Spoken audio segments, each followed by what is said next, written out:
रोखठोक, बेधडक आणि नेमक्या घडामोडींचा अचूक वेध घेणारं एकमेव विजनरी बातमीपत्र विन टीव्ही मराठी.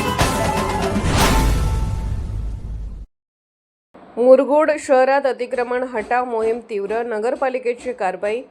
मुरगुड शहरातील वाढत्या अतिक्रमणामुळे नागरिकांना व वाहनधारकांना मोठ्या अडचणीचा सामना करावा लागत होता.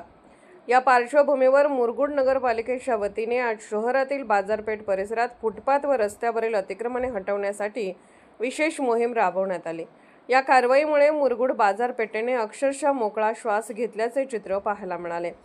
शहरातील मुख्य बाजारपेठ, फुटपाथ व रस्त्याच्या कडेला काही व्यापाऱ्यांनी केलेल्या अतिक्रमणामुळे वाहनांची सतत कोंडी होत होती. तसेच पादचाऱ्यांना फुटपाथवरून चालणेही कठीण झाले होते. नागरिकांच्या वारंवार येणाऱ्या तक्रारी लक्षात घेऊन नगरपालिकेने ही मोहीम हाती घेतली. कारवाई दरम्यान मुरगुड पोलीस ठाण्याच्या वतीने चोख पोलीस बंदोबस्त ठेवण्यात आला होता.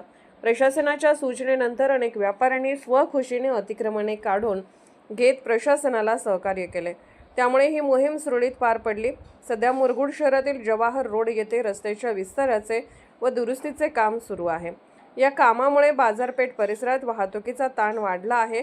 त्यामुळे फुटपाथवरून चालणाऱ्या नागरिकांना सुरक्षित मोकळा मार्ग मिळावा यासाठी नगरपालिकेने अतिक्रमण हटवण्याची मोहीम राबवली. या मोहिमेत बांधकाम अभियंता, आरोग्य अधिकारी सागर देवरे, प्रदीप देसाई, बबन बारसकर, भैरवनाथ कुंभार, प्रकाश कांबळे यांच्यासह नगरपालिका अधिकारी, कर्मचारी उपस्थित होते. भविष्यातही अतिक्रमण केल्यास कडक कारवाई करण्यात येईल असा इशाराही प्रशासनाने दिला आहे.